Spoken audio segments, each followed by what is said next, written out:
300 of water, 300 of flour.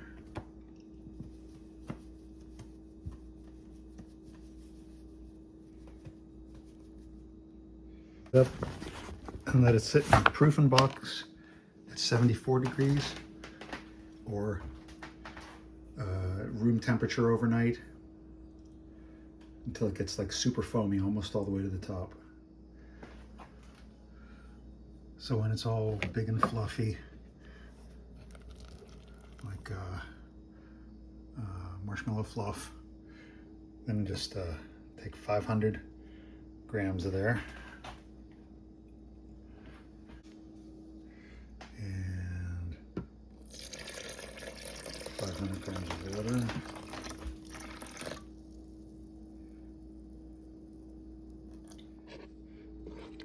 And mix that up a little bit.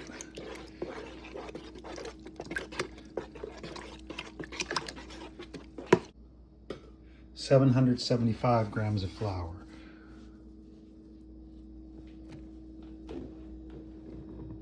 If you put too much, you can just take it back out.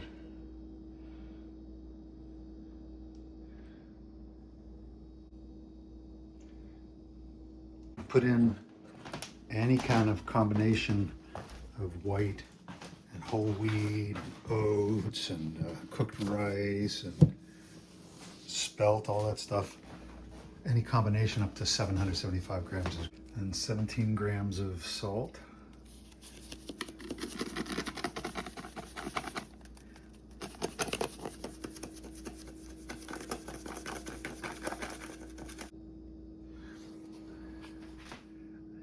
Here's a good little friend, a little silicone mixing thing.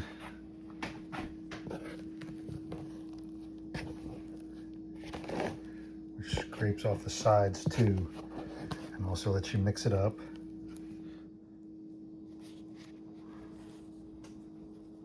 Try the neck camera here. Nope. Until it gets like a rough ball, but the sides are kind of cleaned off. You gotta let that set 15 minutes, 30 minutes, something like that. Then you can start kneading it.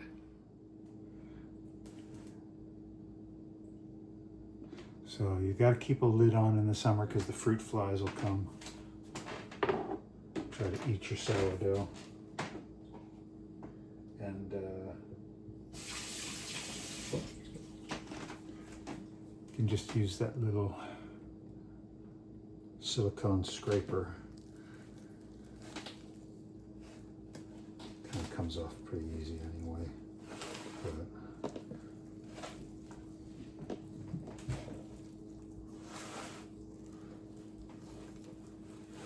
no, kitty, you do not come make sourdough. Hey. Where are you going?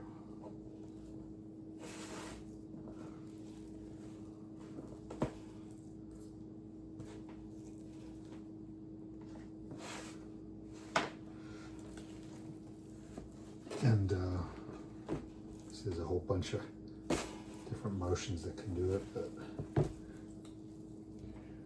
I'll wiggle down there like that and slap it back down. Wiggle, wiggle, wiggle, slap. Wiggle, wiggle, wiggle, wiggle, slap.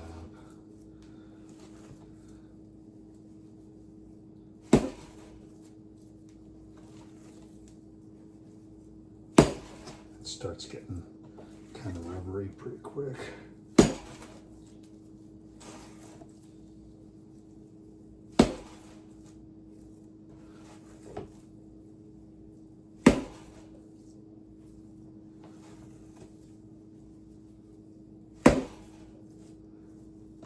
Something like that.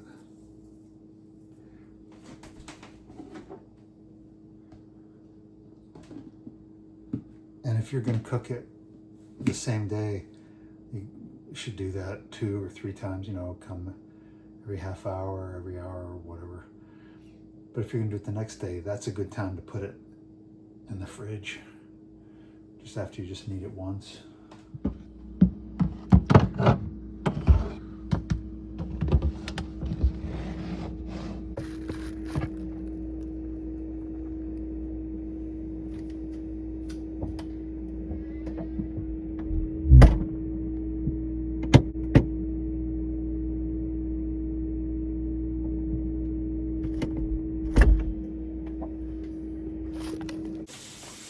next day. See, you've got a little bit of rising even overnight, even in the cold fridge. And I just knead it a little bit. Let it start rising.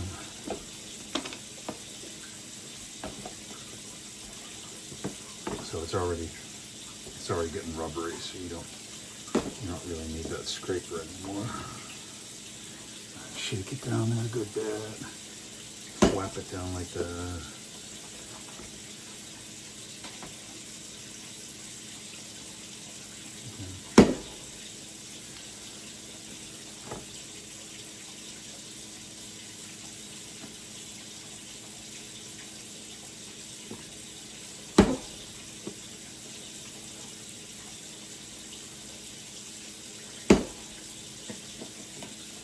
That's pretty good.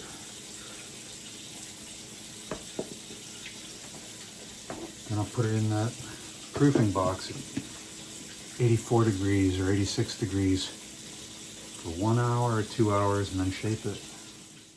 Oh, you're a cute little baby. You say hi to your Uncle Jeff. What are you doing? Who's a pretty boy?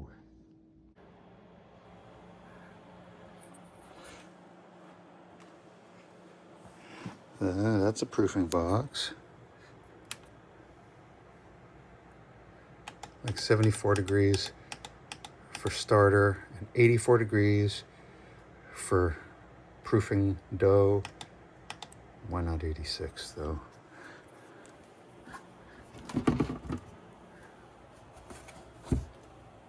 It folds up flat. You put a little water in the bottom to keep it humid.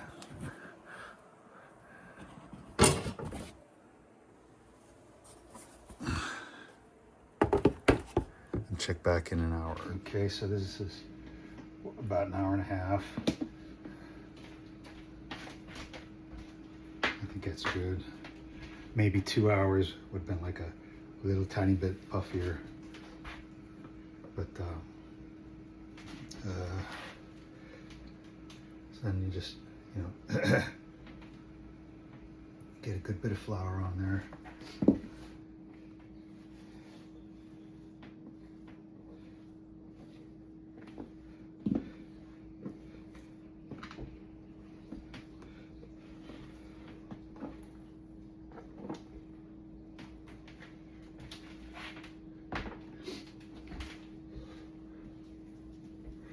Then,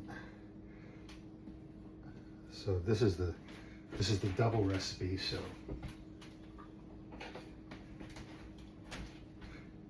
I'd cut that sucker right in half.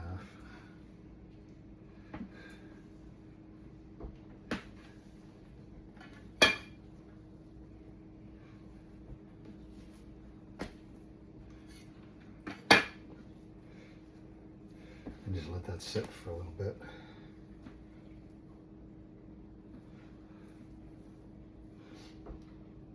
Maybe about 15 minutes. Okay, so I get the bread flipping board. Little oval bread baskets. I just tip out the old crumbs out of there.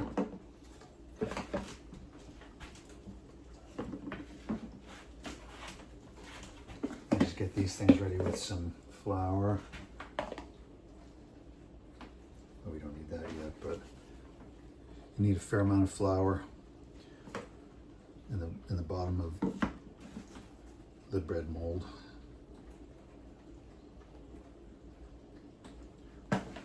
It's kind of fun folding these.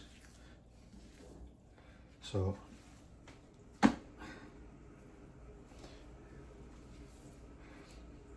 there's 100 different ways to shape it, but this way's kind of fun. Just stretch it out a little bit. And you go crisscross, crisscross, crisscross, then roll it up. And you can make it like, you know, a little bit tight with that thing.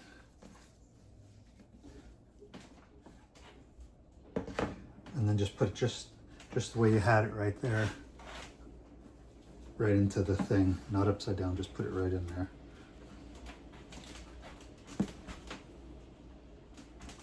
I'll make one of these with olives. This is a very important step. You gotta squeeze each olive. Every single time I find a pit.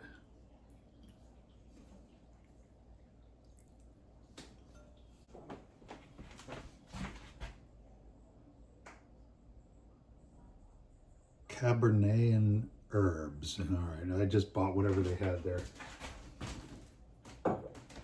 I would say don't get the sliced ones because they have little pieces of pits in them.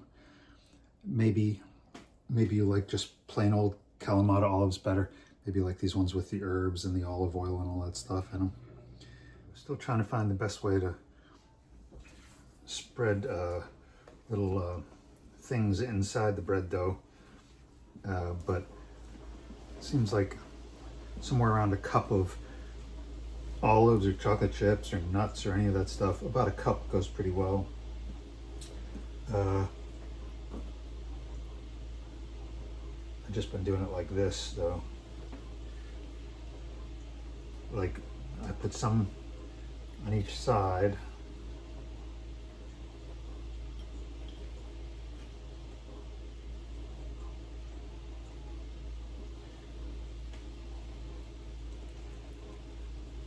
Fold that over.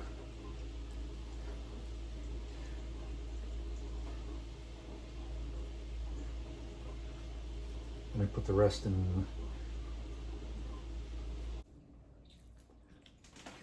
Then you do that same crisscross thing. Crisscross, crisscross, crisscross, criss, cross, criss, cross. And just roll that sucker up. Then you have kind of like a big poofy marshmallow.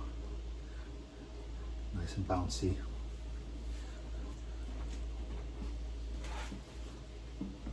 The same thing, you just drop that sucker right in there too.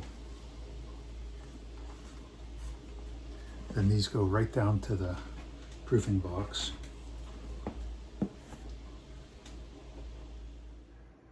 So in the proofing box, you have to put like about a quarter cup of water in this little thing. It does make a huge difference. It doesn't let it dry out.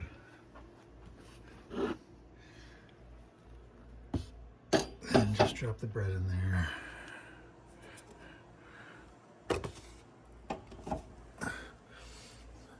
And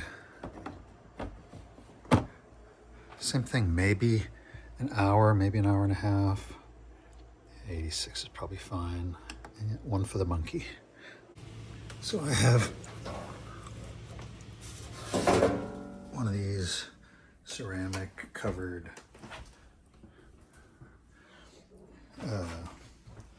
baking dishes. And I have an old pizza stone from the grocery store, but it always worked out really well. So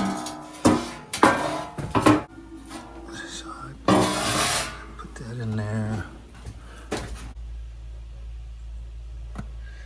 And delay it for like an hour.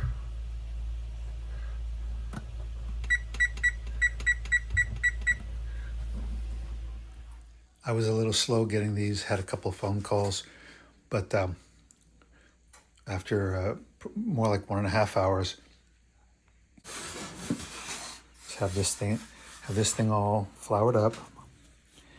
Tip this right over there.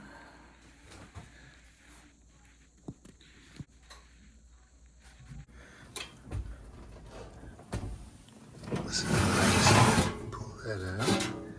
Over there. And just flip this right over onto the breadstone. I just cut it with the scissors. Right across the side, right across the top, and also on this side.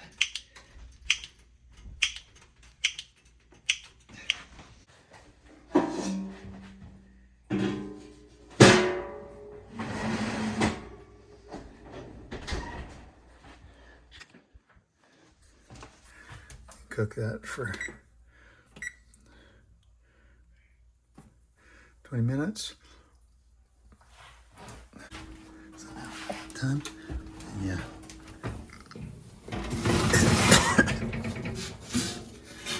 Just take that lid off. I give it a little spin.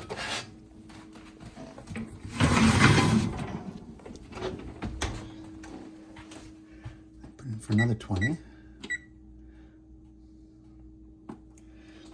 Saw like his tail running away. That's so nice that they came. How long did they stay for? You want to get nice and dark. Oh, that's nice and dark. And then it'll start making that loud noise, cracking. But then you put this one in for the next one.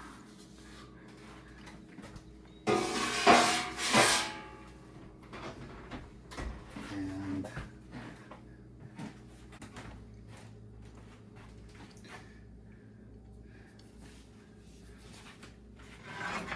so you can just flip that over.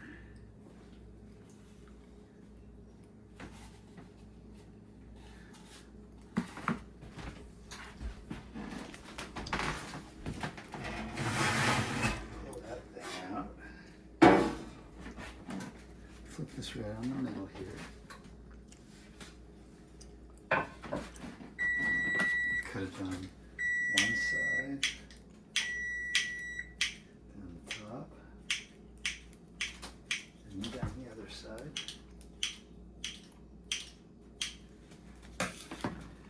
Put that lid on.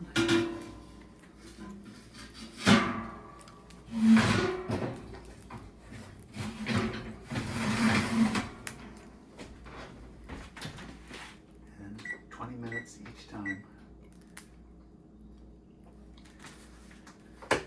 Ta-da!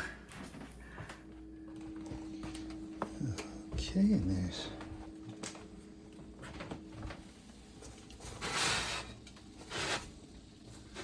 this in.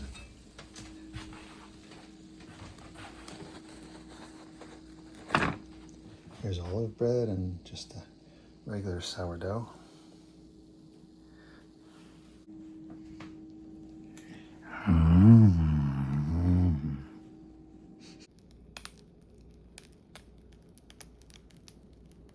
So that one's hot and cracking and all that.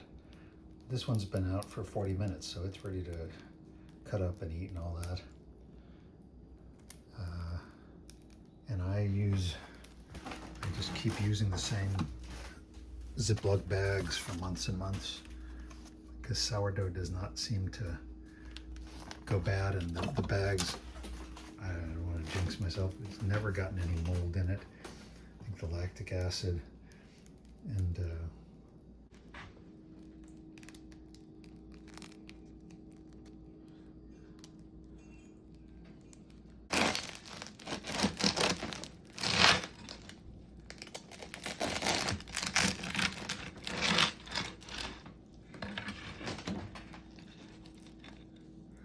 here's some bread. Yummy, yummy.